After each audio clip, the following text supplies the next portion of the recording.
Might get the legend over here real quick. You know what I mean?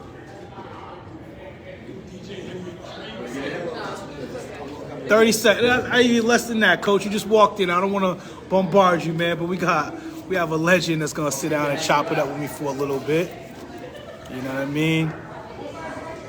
Almost needs no introduction at all. Growth Hall Podcast. Let's welcome the legendary Coach Charlie Titus. Thank you. Good to be here. You know what legend means.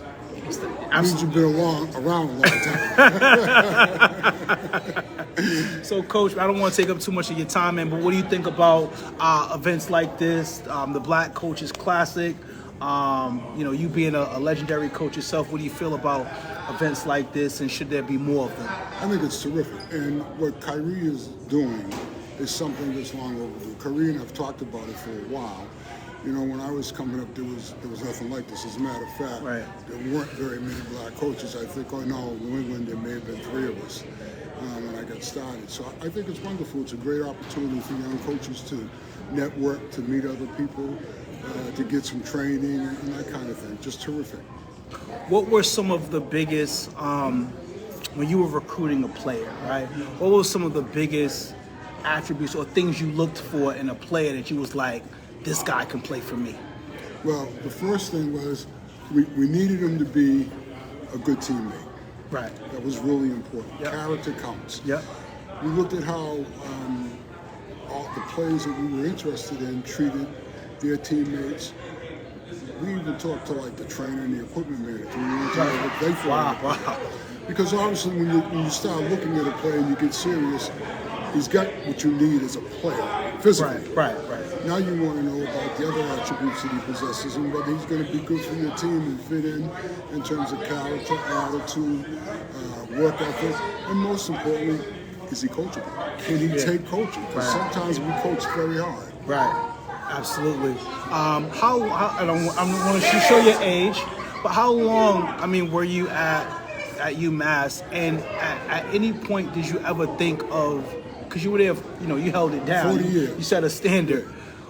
Was there ever a time where you ever thought about moving on somewhere else, or was this that it was just too much of home, you spent too much time there, and it was like, nah, if I leave here, I'm retiring, and that's kind of it? Yeah.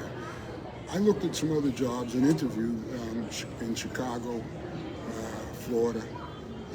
Had a couple opportunities to move up in divisions, but for me it wasn't about the division we played at. It was really about creating opportunities for young people and trying to help young people move along in their life through the sport of basketball.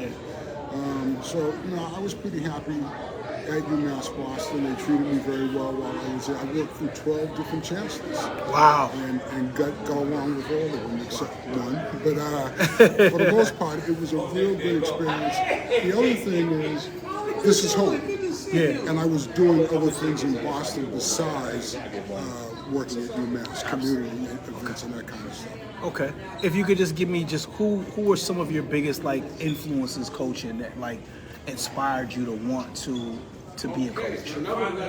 Whether it could be a high school coach, a college coach, who was some of the people that inspired you? When I was in high school, there were only 2 black coaches that I knew in Boston public schools. One was John D. O'Brien, who was my football coach when I was at Boston Tech. When I was in college, there was an assistant coach at American International who I formed a good relationship with. People probably never heard of him. His name was Hilton White. He was out of New York. Mike Jarvis was at Northeastern. So those were the guys while I was a youngster that I kind of looked up to and said, you saw it, so you believed you could do it. When I got to college, or before I got to college, I met John Thompson. My college roommate and teammate was the captain of John Thompson's high school team at St. Anthony's. So I met John through him, and he became a mentor and a good friend. Nice. Well, Coach, I don't want to take up too much of your Thanks time. for having I just me, caught man. you as you walked in the door, man, so I appreciate you for sitting being down. here. It's an honor. Truly an honor to sit down and talk to you, man. The legendary Charlie Titus. All right. Yes, sir. 2024 Black Coaches Classic. Yeah, we didn't want to take up too much of his time, man. We had him these 30 seconds in the building, man.